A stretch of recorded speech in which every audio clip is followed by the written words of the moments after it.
ఆసా యొక్క జీవితంలో నుండి కొన్ని ఆత్మీయ పాఠాలను మనం నేర్చుకుందాం. ప్రతి ఒక్కరూ కూడా మన యొక్క పరిశుద్ధ గ్రంథాన్ని 2వ దినవృత్తాంతముల గ్రంథానికి చూద్దాం. 2వ దినవృత్తాంతాల గ్రంథంలో 14వ అధ్యాయము, 15వ అధ్యాయము, 16వ అధ్యాయము, ఈ 3 అధ్యాయాలు రాజైన ఆసాను గురించినటువంటి విషయాలు వ్రాయబడ్డాయి. ఈ 3 అధ్యాయాలలోని the rise and fall of Asa అనేది మనం చూడగలుగుతాం. The blessing of Asa and the downfall of Asa. Asa ఎదిగినటువంటి రీతి, ఆయన హెచ్చింపబడిన రీతి, ఆశీర్వదింపబడిన రీతి, ఆ తర్వాత తను ఏ విధంగా పతనమయ్యాడు, ఏ విధంగా పడిపోయాడు అనే విషయాలను మనము ఈ 3 అధ్యాయాలలోనే చూడొచ్చు. ఓ చక్కటి మాట రాయబడింది. అదేంటి అని అంటే, కార్య ఆరంభము కంటే కార్య అంతము మేలు. ఒకసారి చెప్పండి నాతో పాటు మాట, కార్య ఆరంభము కంటే కార్య అంతము మేలు. ఇది చాలా ప్రాముఖ్యమైన విషయం. ఇక్కడ ఆసా యొక్క జీవితంలో నుంచి మనం గమనించినప్పుడు కార్య ఆరంభం ఎంతో అద్భుతంగా ఉంది, కానీ తన జీవిత చివరి దశలో తన అంతం దేవుడు సంతోషించేదిగా లేదు.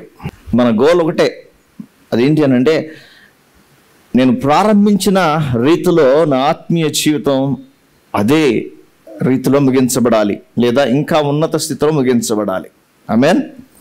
సో ఆసా జీవితంలో నుంచి మనం ఏం నేర్చుకోగలుగుతాము అనే కొన్ని విషయాలను చూద్దాం. 2వ దినవృత్తాంతాల గ్రంథము 14వ అధ్యాయము 2వ వచనం నుంచి చదువుతున్నాను. జాగ్రత్తగా ఈ మాటలు చూద్దాం. ఆసా తన దేవుడైన యెహోవా దృష్టికి అనుకూలముగాను యథార్థముగాను నడిచిన వాడై అన్య దేవతల బలిపీఠములను పడగొట్టి ఉన్నత స్థలములను పాడు చేసి ప్రతిమలను పగలగొట్టి దేవతా స్తంభములను కొట్టివేయించి వారి పితరుల దేవుడైన యెహోవాను ఆశ్రయించుటకును ధర్మశాస్త్రమును బట్టి విధిని బట్టి క్రియలు జరిగించుటకును యూదా వారికి ఆజ్ఞాపించి ఉన్నత స్థలములను సూర్య దేవతా స్తంభములను యూదా వారి పట్టణములన్నిటిలో నుండి తీసివేసెను. అతని ఏలుబడి యందు రాజ్యము నెమ్మదిగా ఉండెను. ఆ సంవత్సరములో అతనికి యుద్ధములు లేకపోవుట చేత దేశంలో నెమ్మది కలిగి ఉండెను. గమనించండి, చదవబడినటువంటి ఈ వచనాలలో 2, 3, 4, 5 వచనాలలో గమనించినట్లయితే ఆస ఒక రిఫార్మేషన్ తీసుకొస్తూ ఉన్నాడు, ఒక సంస్కరణను తీసుకొస్తూ ఉన్నాడు. ఈ సంస్కరణ నేటి దినాలలో కొందరి జీవితాలలో ఖచ్చితంగా కావాలి. ఖచ్చితంగా ఈ స్థలంలో ఉన్న వారి జీవితాలలో కూడా ఈ సంస్కరణ ఖచ్చితంగా కావాలి.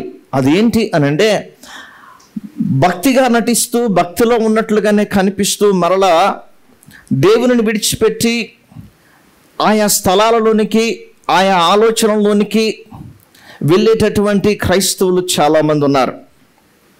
మళ్ళీ చెప్తున్నాను, జీవితాలలో రిఫార్మేషన్ కావాలి, ఖచ్చితంగా పరివర్తన అనేది జరగాలి. ఆసా యెహోవాను ఎరిగినవాడు. తనకు ముందుగా ఉన్నటువంటి రాజులు యెహోవాను ఎరిగిన వారే, కానీ దేవునికి ఇష్టము లేనటువంటి వాటన్నిటినీ కూడా దేశములోనికి తీసుకుని వచ్చారు, అనుమతించారు, అవి పాటించడానికి వారు అవకాశం ఇచ్చారు. అంత మాత్రమే కాదు, వారి జీవితాలలో యూదా రాజుల జీవితాలలో అనేక మంది చెడ్డ రాజులుగా పిలువబడినటువంటి చరిత్రను కూడా మన బైబిల్ గ్రంథంలో చూడగలుగుతాం. కానీ ఎప్పుడైతే ఆసా రాచరికములోనికి వచ్చాడో, రాజుగా అభిషేకించబడ్డాడో, ఆ స్థానములోనికి వచ్చినటువంటి ఆసా తన జీవితంలో ఏ హృదయాన్ని కలిగి ఉన్నాడు అని అంటే, 2వ వచనంలో అద్భుతంగా రాయబడింది, యెహోవా దృష్టికి అనుకూలముగాను యథార్థముగాను నడిచిన వాడై ఉన్నాడు. ప్రియమైన దేవుని బిడ్డలారా, మన జీవితాలలో ఈ సాక్ష్యం అనేది కావాలి, ఈ సాక్ష్యం కావాలి. యథార్థంగా నడవాలి, దేవుని దృష్టికి అనుకూలంగా నడవాలి. దేవుని దృష్టికి అనుకూలమైనది ఏంటి అని ఎరిగి ఉండాలి. దేవుని దృష్టికి అనుకూలమైనది ఎలా తెలుసుకుంటాం అంటే, దేవుని వాక్యమే మనకు ఆధారం. దేవుని యొక్క వాక్యం చేత మాత్రమే దేవునికి ఇష్టమైనదేదో, దేవునికి ఇష్టము లేనిదేదో, ఆయన అసహ్యించుకునేదేదో ప్రతిదీ కూడా ఈ పరిశుద్ధ గ్రంథమైన బైబిల్లో ఆయన తెలియచేస్తూ ఉన్నాడు. కాబట్టి నీ జీవితం, ప్రభువుని ఎరిగినటువంటి నీ జీవితం ఖచ్చితంగా యథార్థంగా నడవాలి. దేవుని దృష్టికి అనుకూలమైన రీతిలో యథార్థంగా నడిచే వ్యక్తిగా ఉండాలి. అంటే దేవునికి ఇష్టము లేనిది ఏదో నీకు అది ఇష్టము కాకూడదు. మన చెప్తున్న మాట, దేవునికి ఇష్టము లేనిది ఏదో అది నీకు ఇష్టం కాకూడదు. దేవుడు వద్దు అన్నది నీ జీవితంలో అనుమతించకూడదు. దేవుడు వద్దు అన్నవి నీ జీవితంలో ఏమాత్రమునో కూడా దానికి తావు ఇవ్వడానికి వీలు లేదు, అవకాశం ఇవ్వడానికి వీలు లేదు. అందుకే ఆస తన యొక్క పరిపాలనలో తాను చేస్తున్నటువంటి రిఫార్మేషన్ ఏంటి అని అంటే, యెహోవా దేవుణ్ణి ఆరాధించవలసినటువంటి వారు, దేవుణ్ణి ఆరాధించవలసిన వారు, దేవుని మాటల ప్రకారము ధర్మశాస్త్రమును బట్టి విధిని బట్టి జీవితాలను కట్టుకోవలసిన వారు, ప్రభుని వెంబడించవలసినటువంటి వారు వేరొక ఆరాధనల వైపుకు తిరిగారు, అన్యదేవత ఆరాధనల వైపుకు తిరిగారు. ఇది ఆసాను ఎంతగానో బాధించినటువంటి విషయం, ఆసాకు ఎంతగానో బాధను కలిగించింది. అందుకే తన దేశములో దేవునికి ఇష్టము లేనివి ఏమాత్రమును కూడా అనుమతించడానికి ఇష్టపడడం లేదు. వాటన్నిటిని కూడా తీసివేయటానికే తాను ఒక నిర్ణయాన్ని తీసుకుని ముందుకు అడుగులు వేసినట్లుగా చూస్తూ ఉన్నాం. ఈ మాటలు వింటున్నటువంటి ప్రియమైన దేవుని బిడ్డలారా, ఈరోజు నీ భక్తి జీవితంలో దేవునికి ఏ స్థానాన్ని నువ్వు కలిగి ఉన్నావు? దేవునికి ఏ ప్రాధాన్యతనిస్తూ ఉన్నావు? నీ హృదయంలో దేవుని స్థానం ఏది? నీ హృదయంలో దేవునికి నువ్వు ఇస్తున్నటువంటి స్థానం ఏది? ఒక్కసారి నీవు పరిశీలన చేసుకోవాలి. భక్తిలో కొనసాగుతున్నటువంటి నీవు నీ జీవితంలో దేవుని ఆరాధిస్తూ ఒకవైపు దేవుని మాటలు చదువుతూ, మరొక వైపు నీవు దేవునికి ఇష్టం లేనటువంటి స్థలాలలోనికి వెళ్ళి ఆలోచన తీసుకుంటున్న వ్యక్తిగా ఉన్నావేమో. నీ ఇంట బాలేదా? నీ ఇంట పరిస్థితి ప్రతికూలంగా అనిపిస్తుందా? ఇటువంటి సమయాలలో కొందరు క్రైస్తవులు చేసే పని, అందరూ కాదు, కొందరు చేసే పని ఏంటి అని అంటే, ఎక్కడ తాయితీస్తారా అని వెళ్ళేవారు ఉన్నారు, అక్కడికి వెళ్ళి తాయితులు తెచ్చుకుని కట్టుకునేవారు ఉన్నారు, లేదా ఇంటిలో ఎక్కడో ఒక చోట వాటిని దాచిపెట్టి ఏమి ఎరగనట్లుగా దేవుని మందిరంలో కూర్చునేవారు ఉన్నారు. అంటే నీ జీవితంలో ప్రతికూలంగా కనిపిస్తూ ఉన్నప్పుడు నువ్వు ఆశ్రయించవలసినటువంటి స్థానాన్ని విడిచిపెట్టి, నువ్వు కూర్చుండవలసిన స్థానాన్ని విడిచిపెట్టి, ఏ దేవుని ఆలోచననైతే నువ్వు తెలుసుకోవాల్సి ఉందో ఆ దేవుని స్థానాన్ని విడిచిపెట్టి, ఆ దేవుని సన్నిధిని మర్చి, వాళ్ళు చెప్పారు, వీరు చెప్పారు, వారు చెప్పారు, వీరు చెప్పారు అని నీ భక్తిని నువ్వు పలచన చేసుకుంటూ, రోషం లేకుండా నీ భక్తిని నువ్వు పలచన చేసుకుంటా దేవునికి ఆయాసం కలిగించేటటువంటి అడుగులు వేస్తున్నావు, దేవునికి హేయమైనటువంటి అడుగులు వేస్తున్నావు, దేవుడు దుఃఖించే అడుగులు వేస్తూ ఉన్నావు. అంటే కొందరు జీవితాలు ఈ పద్ధతిలో ఉంటూ ఉన్నాయి.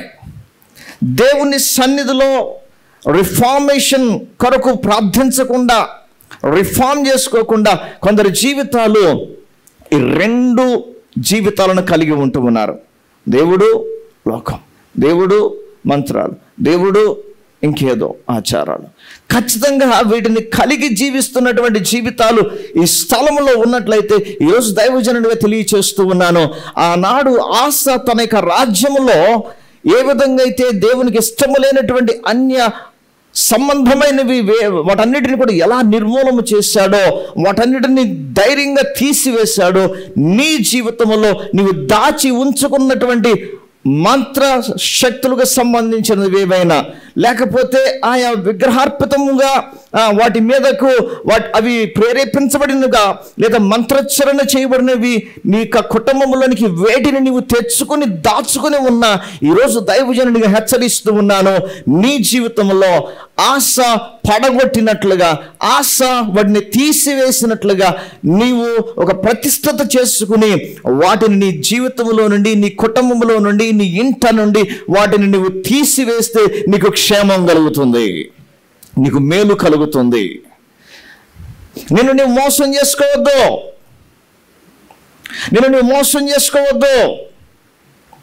దేవుని ఎరిగిన నీవు ఆయా స్థలాలకు వెళ్ళడానికి వీలు లేదు. ఆ స్థలాలకు వెళ్ళడానికి వీల్లేదు.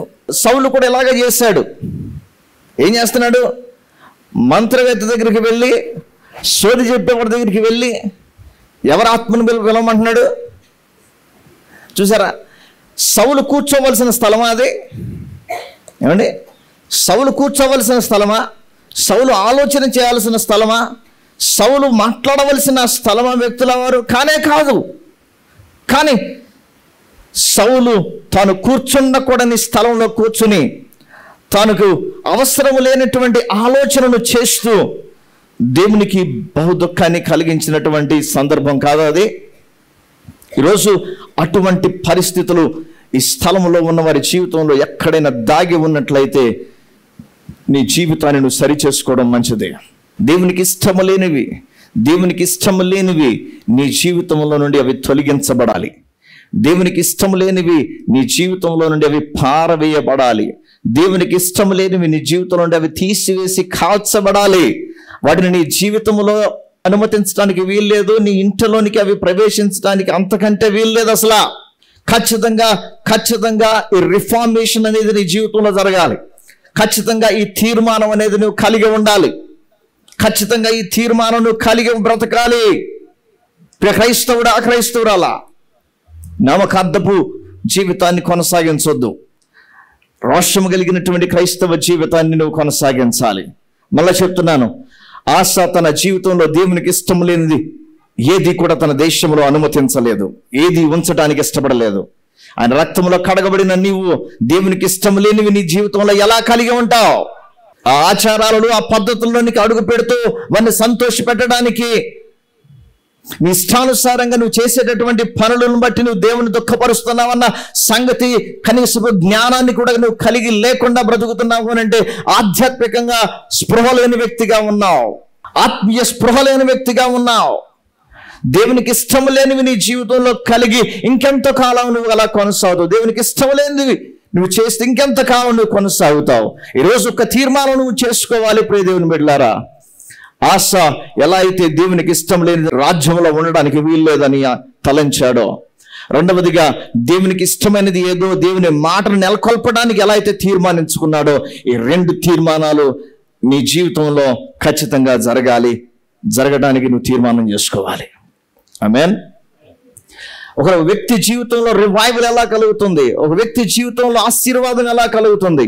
ఒక వ్యక్తి జీవితంలో మేలు ఎలా జరుగుతుంది? ఒక వ్యక్తి జీవితంలో అభివృద్ధి ఎలా జరుగుతుంది అని అంటే దేవునికి ఇష్టం లేని వాటిని అన్నిటిని కూడా తొలగించుకుంటేనే జరుగుతుంది. ఆమేన్. ఆశ తన జీవితంలో అంతకంతకు హెచ్చించబడడానికి 14వ అధ్యాయం చదువుతాం. వచనాలలో మనం చూసినప్పుడు ఆశ ఎంతగా దీవించబడ్డాడో కారణం ఒకటే, దేవునికి ఇష్టమైన వ్యక్తిగా ఉండడానికి ఇష్టపడ్డాడు. ఆమేన్. దేవునికి ఇష్టమైనది చేయడానికి ఇష్టపడ్డాడు. దేవునికి ఇష్టమైనది ప్రజలు కలిగి ఉండాలి అని, ప్రజలు దేవుని మార్గంలో నడవాలి అని, ప్రజలు ధర్మశాస్త్ర ప్రకారం నడవాలి అని, దేవుడిచ్చినటువంటి విధులను బట్టి జీవితాలను మార్చుకోవాలి, బ్రతకాలి అని ఒక తీర్మానముతో పరిపాలనను ప్రారంభించాడు. ప్రియమైన దేవుని బిడ్డలారా, జనాంగ జాగ్రత్తగా మాటలు వినండి. నీవు తీసుకునే తీర్మానము నీ ఆశీర్వాదానికి మూలమవుతుంది. నీవు తీసుకునే తీర్మానము నీ అభివృద్ధికి మూలమవుతుంది.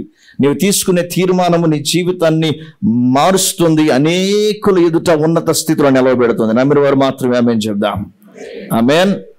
చూడండి, ఇది మొట్టమొదటి ఆ విషయాన్ని ఆశ యొక్క జీవితంలో నుంచి మనం నేర్చుకోవచ్చు. రెండవదిగా మనం గమనించినట్లయితే 6వ వచనం నుండి, ఆ సంవత్సరంలో అతనికి యుద్ధములు లేకపోవడం చేత దేశములు నెమ్మది కలిగి ఉండెను. యెహోవా అతనికి విశ్రాంతి దయచేసి ఉండగా అతడు యూదా దేశమున ప్రాకారములుగా గల పట్టణములను కట్టించెను. అతడు యూదా వారికి ఇలాగూ ప్రకటన చేసెను, మన దేవుడైన యెహోవాను మనము ఆశ్రయించినందున ఆయన మన చుట్టూను నెమ్మది కలుగజేసి ఉన్నాడు. దేశమందు మనము నిరభ్యంతరముగా తిరగవచ్చును. మనము ఈ పట్టణమును కట్టించి వాటికి ప్రాకారములను, గోపురములను, గుమ్మములను, ద్వారబంధములను అమర్చుదుము. కాగా వారు పట్టణములను కట్టి వృద్ధి నొందిరి. ఆమేన్. చూడండి ఎంత దీవెనను అనుగ్రహించాడో గమనించండి. తాను తీసుకున్నటువంటి తీర్మానాన్ని బట్టి ఆ సంవత్సరములలో అతనికి యుద్ధము అనేది లేకుండా దేవుడు చేశాడు. దేవునికి స్తోత్రం. ఆమేన్. యుద్ధములు అనేవి లేకుండా దేవుడు చేశాడు. అదొక గొప్ప దీవెన కాదా?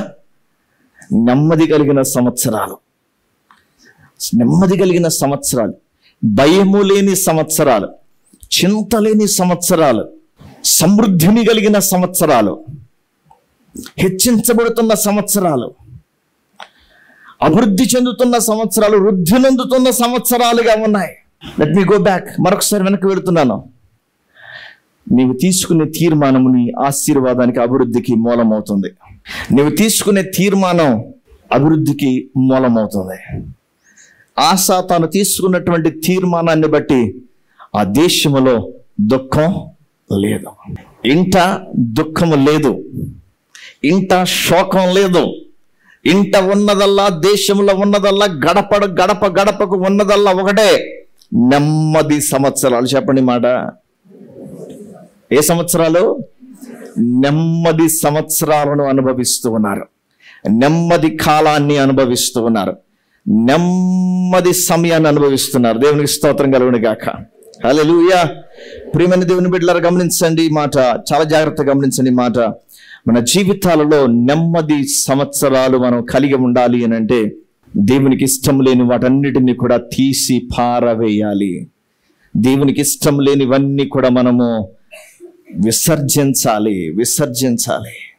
ఆమేన్. ఎంతగా దీవించబడ్డాడు. మరొకసారి చూస్తే 7వ వచనం చూడండి.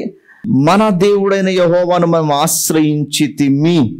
ఆశ్రయించినందున. ఎందుకంట? ఆశ్రయించినందున. చెప్పండి అన్నమాట.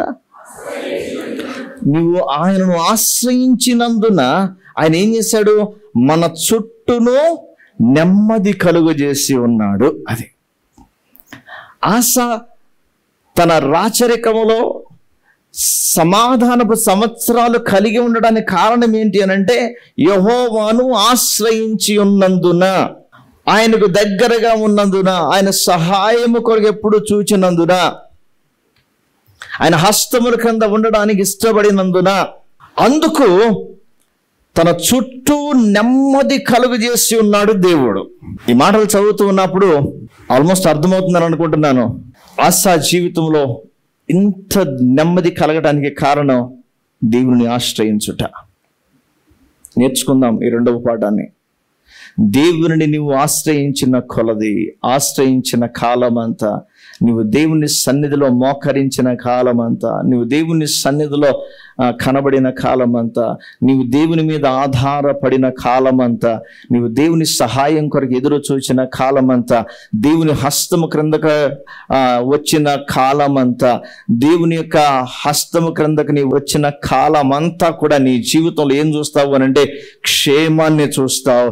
ఆయన నీ చుట్టూ నెమ్మది కలుగ చేయడాన్ని చూస్తావు. ఆమేన్. అంటే నెమ్మది లేకపోవడానికి గల కారణం నీవు దేవుని ఆశ్రయించకపోవడమే కదా. నెమ్మదిని కోల్పోవడానికి కారణం దేవుని సన్నిధిని నువ్వు ఆశ్రయించకపోవడమే. కీర్తనకారుడు చక్కటి మాటలు అంటాడు. యెహోవాయే నా ఆశ్రయ దుర్గము, ఆమేన్, నా కోట, నా కొండ. 18వ కీర్తన గనక మనం చదివితే కీర్తనకారుడైన దావీదు ఎంతో అద్భుతంగా మాట్లాడినటువంటి మాటలు మనకు కనిపిస్తాయి. యెహోవా నా బలమా, నేను నిన్ను ప్రేమించుచున్నాను. యెహోవా నా శైలము, నా కోట, నన్ను రక్షించువాడు, నా కేడము, నా రక్షణ శృంగము, నా ఉన్నత దుర్గము, నా దేవుడు, నేను ఆశ్రయించి ఉన్న నా దుర్గము. ఆమేన్. దావీదు దేవుని మీద ఆధారపడుతూ దేవుని ఎలా కలిగి ఉన్నాడు అనేది ఇక్కడ తెలియచేస్తూ, నేను ఆశ్రయించి ఉన్న నా దుర్గము అని తెలియచేస్తూ ఉన్నాడు. గమనించండి, ఈరోజు మన ఆశ్రయ దుర్గము ఆయనై ఉండాలి, ఆయనను కలిగి ఉండాలి. ఆశా జీవితంలో నెమ్మది కలిగిన సంవత్సరాలు కలిగి ఉండడానికి గల కారణం ఒకటే, దేవుని ఆశ్రయించి ఉన్నాడు. ఆమేన్. ప్రభువు మనల్ని హెచ్చిస్తూ ఉన్నప్పుడు మన దృష్టి మరింతగా ఆయన మీద మన మనస్సు త్రిప్పబడాలి. ఆయన మనల్ని హెచ్చిస్తున్న కొలది, ఆయన మనల్ని ఘనపరుస్తున్న కొలది ఆయన యొక్క రెక్కల క్రిందకు రావడానికి ఇష్టపడాలి. ఆయన బాహు క్రిందకి రావడానికి ఇష్టపడాలి. ఆయనను ఆశ్రయించాలి. ఎందుకు ఆశ్రయము అని అంటే రక్షణ కొరకు. కోడి తన రెక్కలు చాపి ఎలా అయితే తన బిడ్డలను తన రెక్కల క్రిందకు తీర్చుకుంటుందో, ఆయన రెక్కల క్రిందకు, ఆయన హస్తముల క్రిందకు మనం వెళ్ళినప్పుడు మనకు ఆశ్రయము కలుగుతుంది. ఈ ఆశ్రయాన్ని దాటి నువ్వు వెళితే శత్రువు నిన్ను గద్దలాగా వచ్చి తనుకెళ్ళిపోతాడు. ఈ ఆశ్రయమును దాటి నువ్వు వెళితే, ఈ ఆశ్రయాన్ని దాటి వెళితే శత్రువు నిన్ను నాశనం చేస్తాడు, నిన్ను పతనం చేస్తాడు, నిన్ను పాడు చేస్తాడు, నిన్ను నష్టాలు పాలు చేస్తాడు, కష్టాలు పాలు చేస్తాడు, వ్యాధులలోనికి తీసుకుని వెళతాడు, కన్నీటిలోనికి తీసుకుని వెళతాడు. దేవుడు నీకు సమృద్ధిని అనుగ్రహిస్తున్న కొలది, సహాయం చేస్తున్న కొలది, హెచ్చిస్తున్న కొలది నీవు ఆశ్రయములో నుండి ఏ మాత్రం బయటికి వెళ్ళొద్దు.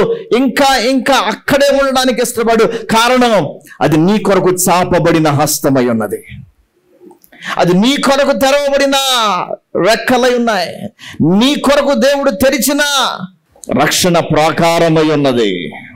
దేవుని బిడ్డలారా, ఆశ తన జీవితంలో దినదినము హెచ్చించబడడానికి, నెమ్మది కలిగి ఉండడానికి, గొప్ప ప్రాకారములు నిర్మించుకోవడానికి, ఉన్నతంగా దీవించబడడానికి గల కారణం తను అన్నటువంటి మాట చూడండి, ఆశ్రయించినందున. ఆమేన్. దేవుని ఆశ్రయించిన ఆశ తన జీవితంలో మేలును పొందుకున్నాడు. ఆమేన్. మూడవ విషయంలోనికి వెళ్దాం. మూడవది గమనించండి, 8వ వచనం చూద్దాం. ఆ కాలమున డాళ్లను ఈటెలను పట్టుకొని 3 లక్షల మంది యూదావారును కేడములు ధరించి విల్లు వేయు 2,50,000 మంది బెన్యామీనీయులను కూడిన సైన్యము ఆసాకు ఉండెను. వీరందరూ పరాక్రమశాలులై ఉండిరి. కూషీయుడైన జెరహు వారి మీద దండెత్తి 1,000 సైన్యములను 300 రథములను కూర్చుకొని బయలుదేరి మారేషా వరకు రాగా ఆస అతనికి ఎదురుబోయెను. గమనించండి, ఇక్కడ దేవుడు అనుగ్రహించినటువంటి సామర్థ్యాన్ని గురించి మాట్లాడుతూ ఉంది. ఇక్కడ ఆస ఎంత సైన్యాన్ని కలిగి ఉన్నాడు అని అంటే 5,80,000 మంది పరాక్రమశాలను కలిగి ఉన్నాడు. ఎంతమంది? 5,80,000 మంది. 8వ వచనంలో మనం చూస్తూ ఉన్నాం 3 లక్షల అనేది. అదే వచనం ఆఖరిలో మనం చూస్తే 2,80,000 మంది అనే విషయాన్ని చూస్తున్నాం. మొత్తం 5,80,000 మందిని పరాక్రమశాలను కలిగి ఉన్నాడు.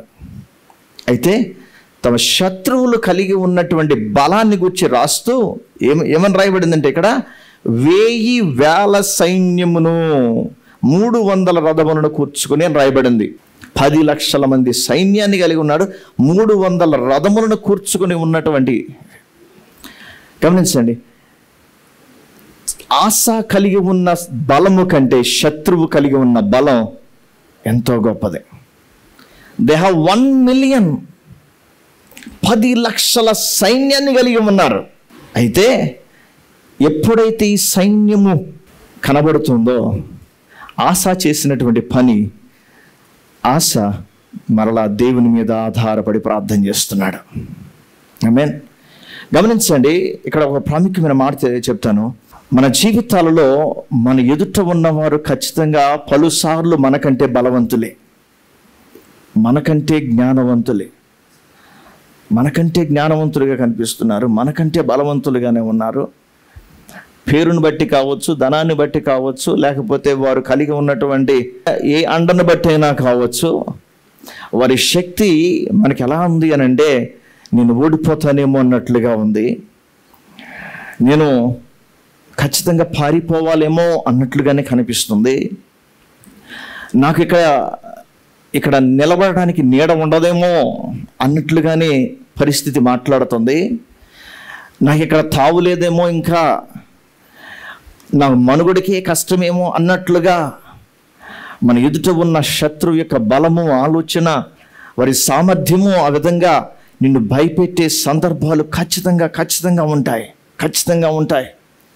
కారణం, వాడు మాట్లాడే తీరు అలా ఉంటుంది, వాడి ఇష్టానుసారంగా కాలు దువ్వే రీతి ఆ విధంగా ఉంటుంది. గమనించు, నీ ఎదుట ఉన్నటువంటి ఎంతటి సామర్థ్యము కలిగిన వారైనప్పటికీ కూడా, నీ శక్తి కొద్దిగానే ఉన్నప్పటికీ కూడా, నీతో ఉన్నవాడు లోకంలో ఉన్నవాని కంటే గొప్పవాడు. ఆమేన్. నువ్వు కొద్దిపాటివే, నువ్వు కొద్దిపాటి వారివే, నీ సంఖ్య కొద్దిదే, నీ బలము కొద్దిదే. నేను ఏ పాటి వాడను అని దావీదు అన్నట్లుగా, నేను ఏ పాటి వాడను అని గిద్యోను అన్నట్లుగా, నీవు నేను ఎన్నిక లేని వారిగా ఉన్నామేమో. We are few. నువ్వు కొద్ది అన్నట్లుగానే ఉంది. వాస్తవమే, అది అబద్ధం కాదు. That's true. You are less when compared with your enemy, when you compared with the opposite people. వాస్తవమే, you are few. ఎన్నిక లేదు. ఈ సమయంలో నీ జీవితంలో నువ్వు చేయాల్సింది ఏంటి అని అంటే, నేను కొద్దిగా ఉన్నప్పటికీ, నా సామర్థ్యము కొద్దిగా ఉన్నప్పటికీ, నేను కొద్ది సామర్థ్యము కలిగి ఉన్నప్పటికీ కూడా, నన్ను పిలిచిన వాడు లోకంలో ఉన్నవాని కంటే గొప్పవాడు అని నమ్మాలి. నా పక్షంలో ఉండువాడు నా పక్షంలో యుద్ధము చేయవాడని నమ్మాలి. నా పక్షంలో ఉన్నవాడు నా శత్రువుల బలము కంటే బలవంతుడు అని నమ్మాలి. నా పక్షంలో ఉన్న దేవుడు నా శత్రువుల జ్ఞానమునకు మించిన జ్ఞానము కలిగిన వాడు అని నమ్మాలి. నా పక్షంలో ఉన్న దేవుడు నా శత్రువుల యొక్క ప్రణాళికలను అన్నిటినీ కూడా కొట్టివేసి నాకు జయమును దయచేయగలిగిన దేవుడు అని నువ్వు నమ్మాలి. ప్రియ సహోదరుడా, నా పక్షంలో ఉన్నవాడు నన్ను సిగ్గుపరిచే దేవుడు కాదు. నా పక్షంలో ఉన్న దేవుడు నా శత్రువుల బలములన్నిటిని కూడా త్రొక్కివేసే శక్తిని నాకు దయచేసేవాడు నమ్మాలి. హల్లెలూయా. నా పక్షంలో ఉన్న నా దేవుడు నా శత్రువు నన్ను అంటకుండా వారు తిరిగి వెళ్ళిపోయినట్లుగా, పారిపోయినట్లుగా, వారిలో ఏదో ఒక గలిబిలి ఆత్మను పుట్టించి పంపగలిగిన దేవుడిని నమ్మాలి. నీ శత్రువు నిన్ను తాకకుండా అక్కడే ఆపగలిగిన దేవుడై ఉన్నాడు. ఆమేన్. నీ శక్తిని బట్టి, నీ కుటుంబాన్ని బట్టి, నీ సామర్థ్యాన్ని బట్టి నువ్వు కృంగిపోవద్దు. కానీ నిన్ను బలపరిచే దేవుని యందు విశ్వాసాన్ని కనపరచు. నిన్ను నిలవబెట్టే దేవుని వైపుకు చూడు. నిన్ను ప్రత్యేకపరిచిన దేవుని వైపుకు చూడు. బైబిల్లో చెప్పబడిన చరిత్ర, ఈ సందర్భాలు నీ మనస్సులో కూర్చోవాలి, నీ మనస్సులో ముద్రించబడి ఉండాలి. ఏ వ్యక్తి జీవితంలో అయితే ఈ మాటలు ముద్రించబడతాయో ఆ వ్యక్తి చేసే పని ఏంటంటే, వారి జీవితంలో కార్యము చేసిన దేవుడు నా ముందున్నటువంటి ఈ ప్రతి సమస్య నుండి నాకు జయమిస్తాడని నమ్ముతారు. హల్లెలూయా. నా ముందున్నటువంటి ఈ శ్రమ, నా ముందున్నటువంటి ఈ పర్వతం, నా ముందున్నటువంటి ఈ కోటలన్నీ కూడా కోల్చబడబోతున్నాయి. కారణం, నా పక్షములో ఉన్నవాడు అధికుడై ఉన్నాడు. హల్లెలూయా. నా పక్షమున ఉన్నవాడు నా పక్షమున యుద్ధము చేయువాడై ఉన్నాడు. నా పక్షమున ఉన్నవాడు నా పక్షమున మాట్లాడే దేవుడై ఉన్నాడు. దేవునికి స్తోత్రం కలుగును గాక. హల్లెలూయా. ఆసాపు కేవలం 5,80,000 మంది సైన్యాన్ని కలిగి ఉన్నాడు. కానీ తన శత్రువు ఎంతమందిని కలిగి ఉన్నాడు? 1 million కలిగి ఉన్నాడు. 10 లక్షల సైన్యాన్ని కలిగి ఉన్నాడు. వెన్ వి కంపేర్ దట్, ఎలా కనిపిస్తుంది అని అంటే ఇంపాసిబుల్. చెప్పండి, ఎలా కనిపిస్తుంది? ఇంపాసిబుల్. ఖచ్చితంగా ఇంపాసిబుల్. ఆసాఫ్ నేర్పిస్తున్నది చూద్దాం. 11-12 వచనాలు. ఆసా తన దేవుడైన యెహోవాకు మొర్రపెట్టి, యెహోవా, విస్తారమైన సైన్యము చేతిలో ఓడిపోకుండా బలము లేని వారికి సహాయము చేయుటకు నీకన్నా ఎవరునో లేరు. మా దేవా యెహోవా, మాకు సహాయం చేయము. నిన్నే నమ్ముకొని ఉన్నాము. నీ నామమును బట్టి ఈ సైన్యమును ఎదురించుటకు బయలుదేరి ఉన్నాము. యెహోవా, నీవే మా దేవుడు.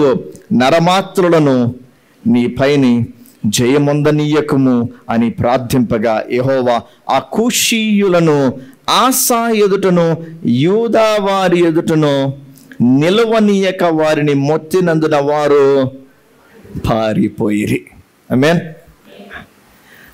ఆసా ఏం చేశాడు? ఇప్పుడు దేవుని సన్నిధిలో ప్రార్థన చేస్తున్నాడు. చెప్పండి, ఎవరి సన్నిధిలో ప్రార్థన చేస్తున్నాడు? చెప్పండి, జాగ్రత్త వినండి. అందరికీ ఏదో ఛాలెంజ్ ఎదురవుతాయండి. జాగ్రత్త వినండి. ఏమొస్తున్నారు? జాగ్రత్త వినండి. ప్రతి ఒక్కరికి ఏదో ఒక సవాల్ ఎదురవుతుంది. సవాలు ఎదురైనప్పుడు నీ నోటికి పని చెప్పొద్దు, నీ మోకాళ్ళకి పని చెప్పు. అవమానిస్తున్న సమయమా, నీ నోటికి పని చెప్పొద్దు, నీ మోకాళ్ళకి పని చెప్పు. తిరస్కరించబడుతున్న సమయమా, నీ నోటికి పని చెప్పొద్దు, నీ మోకాళ్ళకి పని చెప్పు. ఏంటి మోకాళ్ళకి పని చేయడం? దేవుని సన్నిధిలో మోకరించడం. యుద్ధము నీది ఎప్పటికీ కాకూడదు, యుద్ధం ఎప్పటికీ దేవునిదై ఉండాలి. ఆమేన్. యుద్ధం ఎప్పుడు దేవునిదయ్యే ఉండాలి, దేవునిదయ్యే ఉండాలంతే.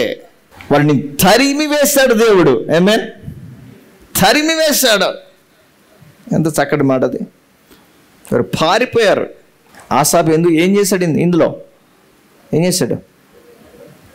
ప్రార్థన చేశాడు, ప్రభువా మేము వెళ్తున్నాం, నువ్వు మా దేవుడివి, వాడు మమ్మల్ని జయించడానికి వీలు లేదు, నీ నామం తక్కువ కాకూడదు, నీ మీద ఆధారపడుతున్నాం అని పరిపూర్ణంగా దేవుని మీద ఆధారపడుతూ దేవుని సహాయాన్ని కోరాడు. కాబట్టి 5,80,000 మంది ఇక్కడ ఉంటే 10 లక్షల మంది పారిపోయేటట్లుగా దేవుడు చేశాడు.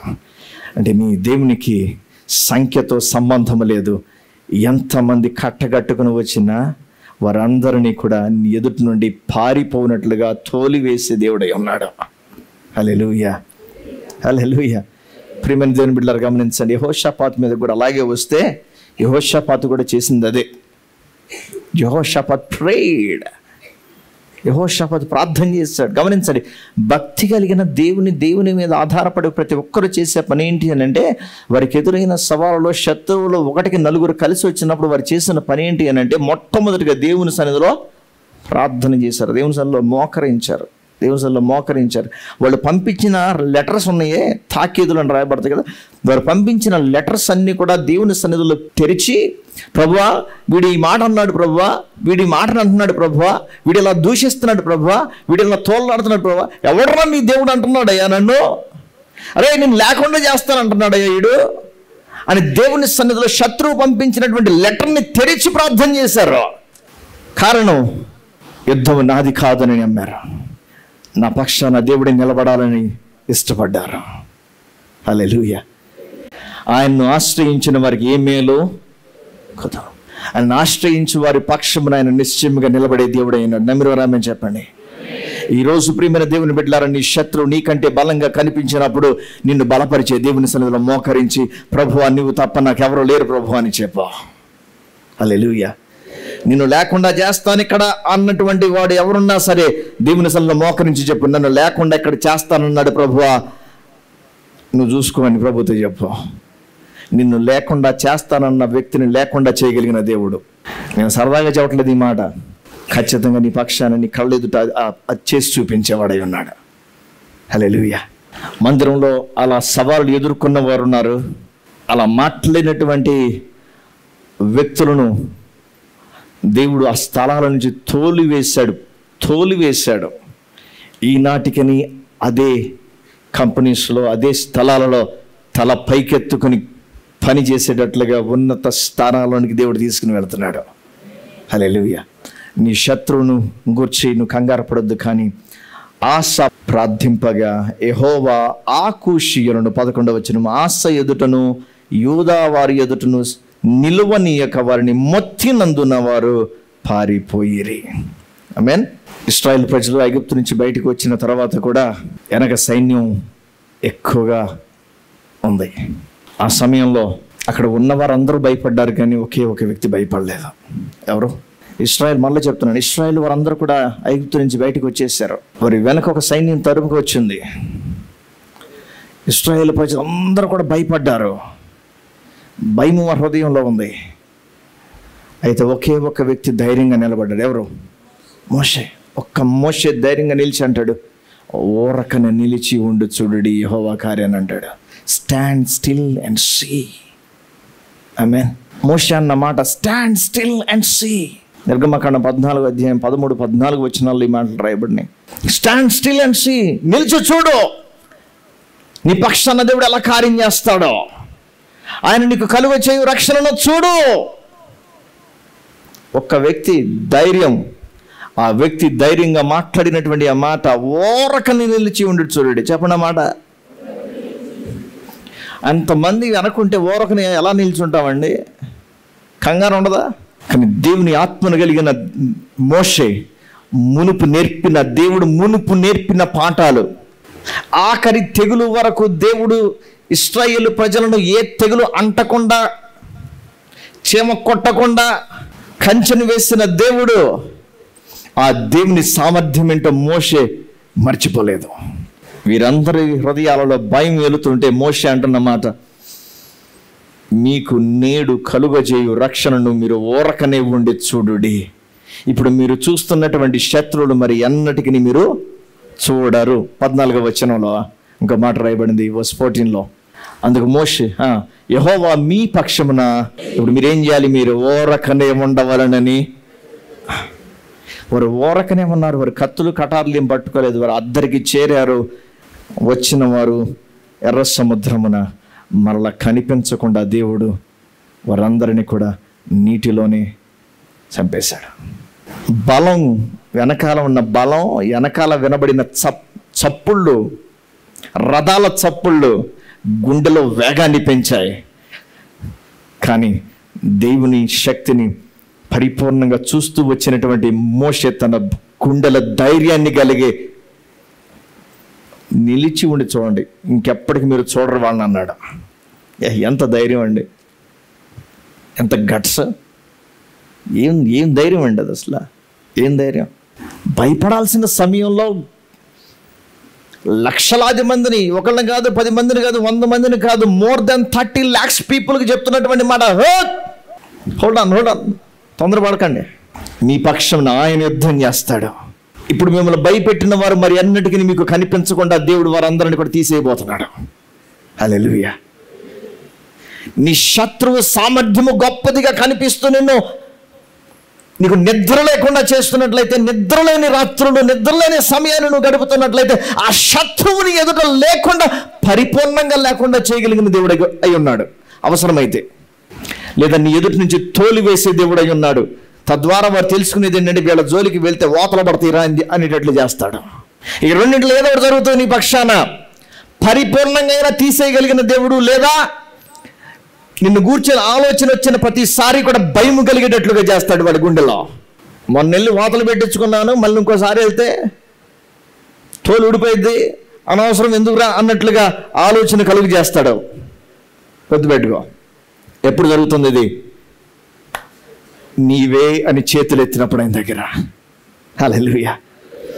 నీవే ప్రభువా, మా బలము నీవే, మా ధైర్యం నీవే అని దేవుని సన్నిధిలో నువ్వు ప్రార్థించినప్పుడు ఆయన నీకు ముందుగా వెళ్ళే దేవుడు. ఆమేన్ చెప్తామా? నీకు ముందుగా వెళ్ళే దేవుడై ఉన్నాడు.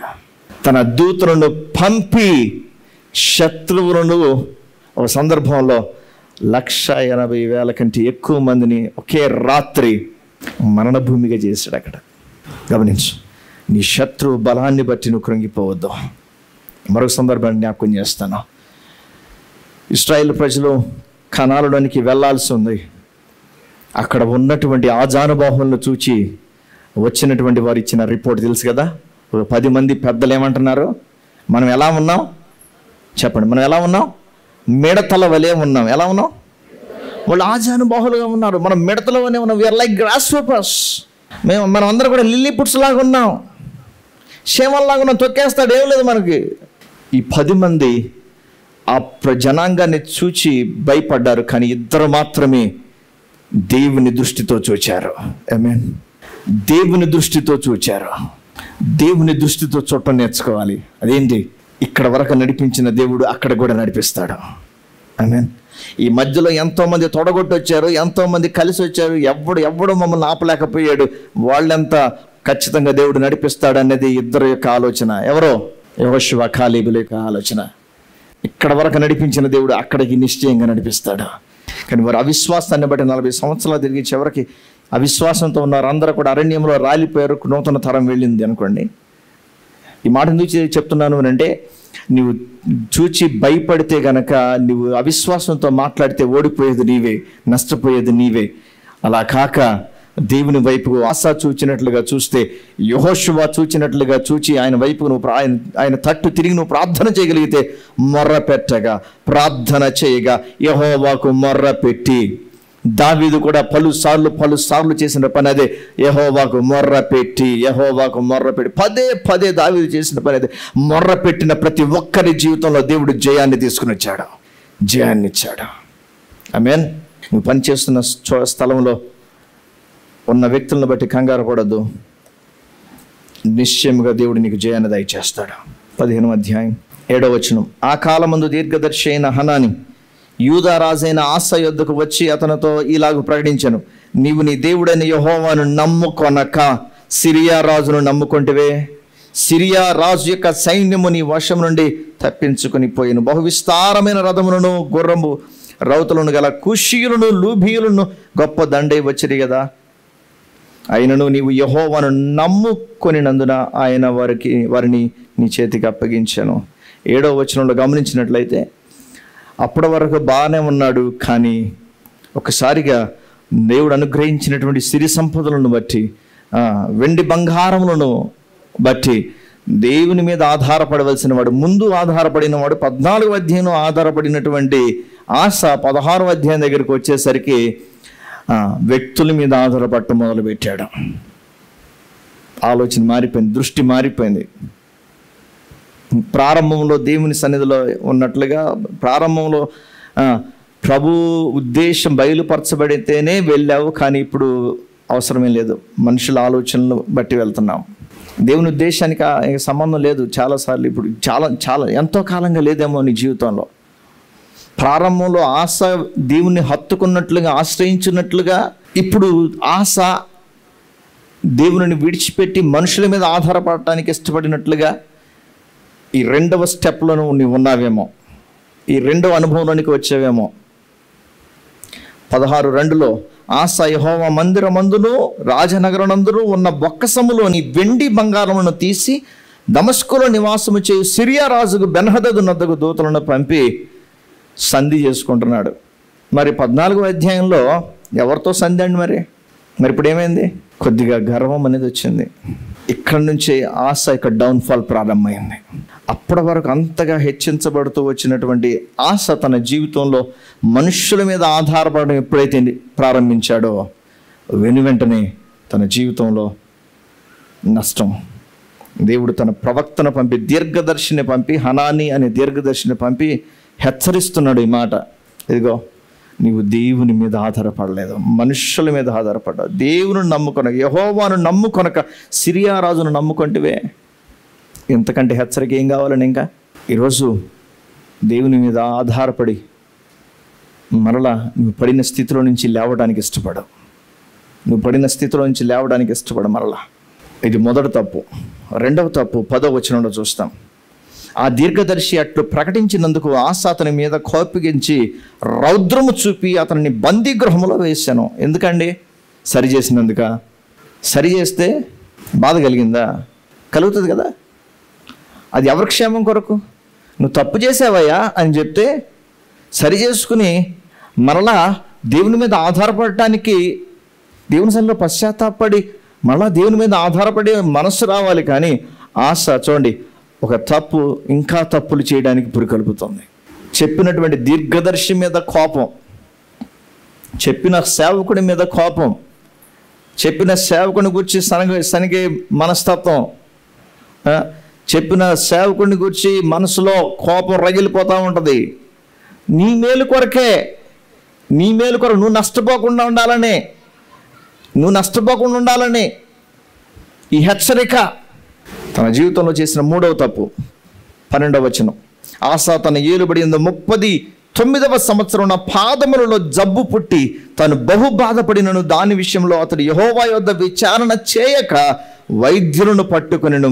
ఆశ తన పితరులతో కూడా నిద్రించి తన ఏలుబడి 41వ సంవత్సరమున మృతి నొందగా. వైద్యులకు కావలసిన జ్ఞానమునిచ్చేవాడు ఆయనే. దేవుని సన్నిధిలో, ప్రభువా ఈ పరిస్థితి నన్ను స్వస్థపరచు ప్రభువా, నన్ను స్వస్థపరచు ప్రభు అనే ప్రార్థన రాలేదు. నన్ను ముట్టు ప్రభు అనే ప్రార్థన రాలేదు. వైద్యుల మీద ఆధారపడడం తప్పు కాదు. దేవునికి స్థానము పరిపూర్ణంగా జీరో చేసి వైద్యుల మీద ఆధారపడింది ఆశ యొక్క మనస్సు. అది దేవునికి ఇష్టం లేదు. మన బలహీనతలో మనం మొట్టమొదటిగా అడగాల్సింది దేవుణ్ణి, ప్రభువా నన్ను స్వస్థపరచు. హాస్పిటల్కి వెళ్తున్నావా, అడుగు, ప్రభువా ఈ బలహీనత ఏంటో క్లారిటీగా వైద్యులకు అర్థమయ్యేటట్లుగా నువ్వు సహాయం చేయ ప్రభువా. కొన్నిసార్లు ఈ టెస్ట్ కాదా నా టెస్ట్ అలా జరిగిన సందర్భాలు ఉంటాయి. ప్రార్థించి వెళ్ళు నీ బలహీనత సమయంలో. ఆయన అనుగ్రహిస్తే అప్పుడే నీకు స్వస్థతను అనుగ్రహిస్తాడు. లేకపోతే ఆ పరిస్థితిలో నుంచి నిన్ను ఎందుకు పంపిస్తున్నాడో ఆయన ఆ పరిస్థితిలో కూడా నీకు కావాల్సిన శక్తిని ఇస్తాడు. నీ సాక్ష్యాన్ని వాడుకోవడానికి దేవుడు ఆ పరిస్థితిని అనుమతించున్నట్లయితే దేవునికి స్తోత్రం అని చెప్పు. దేవుణ్ణి ప్రక్కన పెట్టొద్దు. ఆశ ఆరంభం ఎంతో అద్భుతంగా ఉంది, కానీ ఫటాఫట్ ఒకదాని తర్వాత ఒకటి తప్పులు చేసుకుంటూ నష్టపోయాడు తన జీవితాన్ని.